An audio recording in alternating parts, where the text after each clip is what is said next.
Hi, I hope everyone's having a fantastic day. Thank you for spending some time with me today. My name's Olivia. I haven't been on YouTube in a minute because I was sick. But I was down, but I wasn't now. And now I'm back and right back to the grind of things.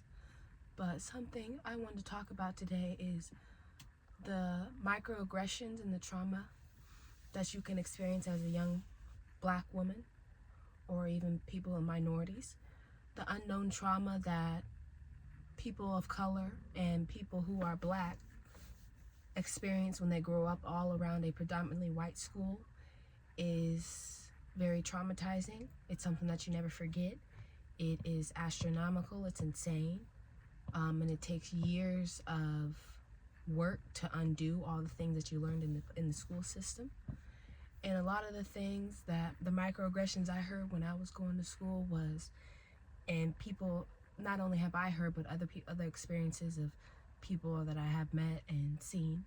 Some people get called ugly every single day. People will purposely refuse to say your name correctly, a way to make you feel unimportant. You'll get bullied for your skin color. I think it was on the news, like a year or two ago, I could be wrong, but there was a kid that got suspended because of his hair. You can get suspended and expelled because of your hairstyle.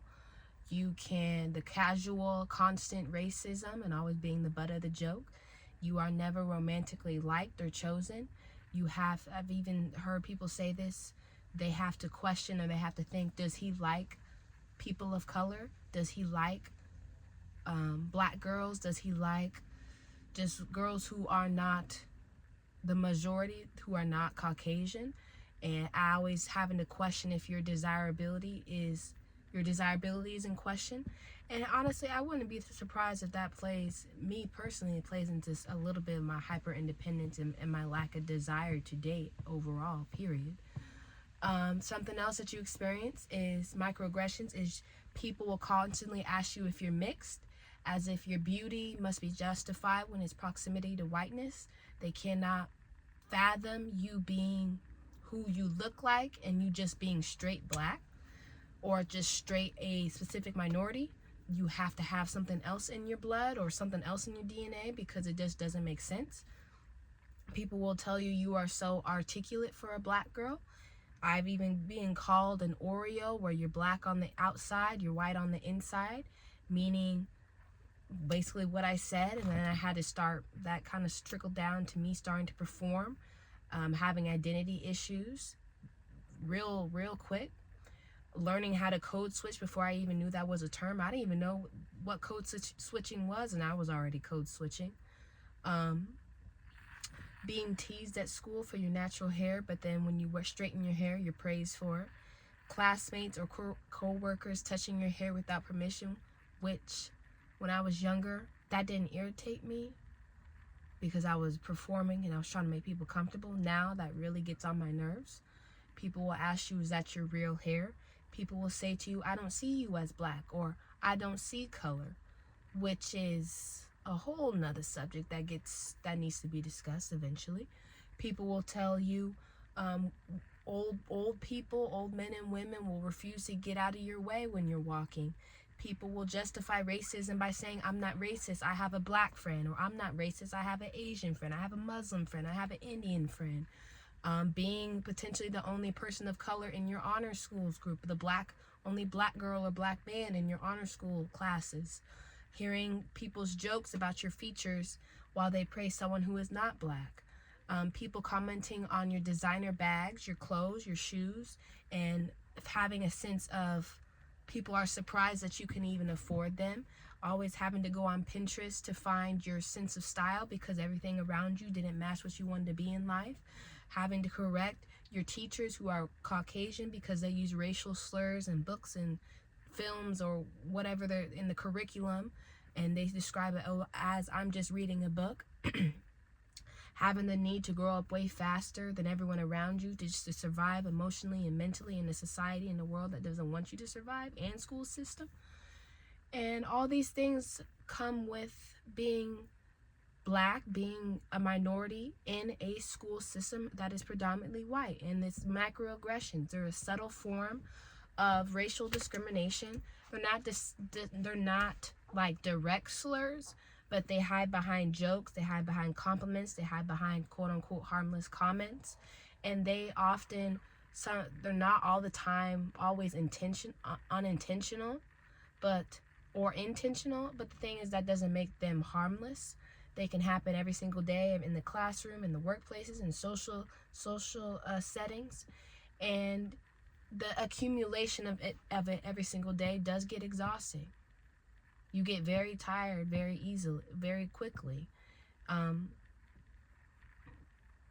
used to go to a predominantly white school, and I absolutely hated it after a while. I was so irritated by being around people who look nothing like me, and hearing the things that I heard almost every single day on a daily basis, and it just ruined my self-esteem, my self-worth, my self-love, who I didn't even like who I was created to be. And something that I strongly believe is you don't want to put your kids of color, you don't want to put kids who are minorities, people who are black, your children in school systems where there's no one that looks like them, because the damage that is caused by that, being in a space where no one looks like them, no representation whatsoever, the damage is life-changing, and it takes years of rewiring. It took me years to break down the foundation and everything that I learned in that school system, and actually come to love and appreciate who I am. And it's unfortunate because microaggressions often aren't discussed, and they go unreported, because when you're the minority and you speak up for yourself, you're drawing unwanted attention to yourself. You're being labeled as the problem. And it's a shame, because everyone deserves to feel like they belong and can show up in places and be their authentic selves, whether it's at school or whether it's at work, regardless of race, appearance, or hairstyle. But yet so many people of color, black people, black men and women have to hide and are pressured to hide those parts of themselves to be accepted in a world, in society that doesn't even like them in the first place.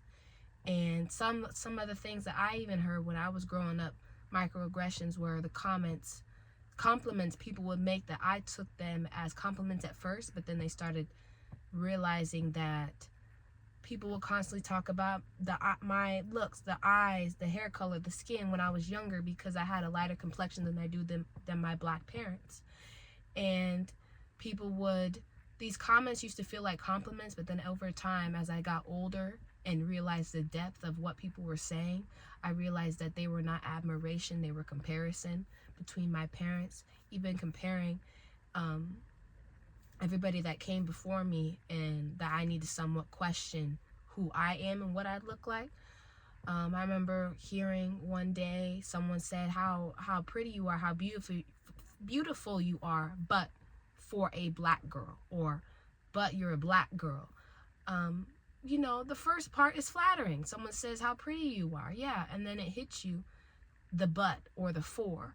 Then you realize that, necessarily this wasn't a compliment. It's a direct insult, because you're just part of the slim pickings of people that just so happen to be pretty, even though that you're black. And that statement haunted me for years, and it does many people, because it's a shame that your skin tone or your eyes or that your hair aren't special because they don't fit a specific or a central idea of what society wants it to fit, and yet it's part of who you are. And really, you're no better than anybody else, but unfortunately, when you have certain looks, society pushes you further in life, or that's more so acknowledged as something good rather than someone who may not have those specific looks. And those experiences may seem small to others, but the impact is life-changing, long-lasting, and it's deep. It takes years to rewire all those subtle, subconscious, or conscious, even small little things people say in your face. And over time, they start chipping away at your confidence, your self-love, your self-esteem, your self-worth, and who you were created to be. You start not even liking who you are. That's how I felt. It didn't get better until I left the school, until I got out of high school. And unfortunately, it heightens your anxiety. You start doubting yourself and the way that you look and the way you were created. It leads to depression, sadness, because I was sad. didn't even like who I was.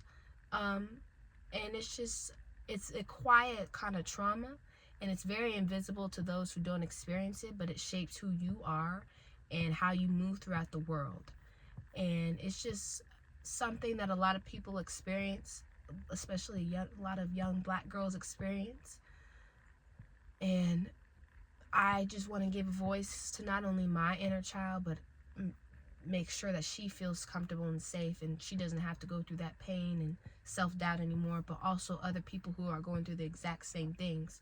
So to every person, black woman in her 20s, the young black girls who are in middle school or in high school, wherever you are, whether you're navigating school, college, jobs, corporations, always show up for yourself. You are enough. You are deserving of every single opportunity that you receive. You're intelligent, you're capable, you're worthy of everything, and you should love who you are. You don't have to change one thing about yourself or soften yourself in order to be accepted.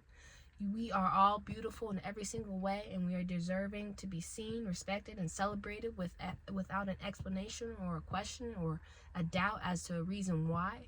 So just continue to keep on showing up for yourself, because in reality, everyone deserves a feeling of belonging, and we deserve nothing less.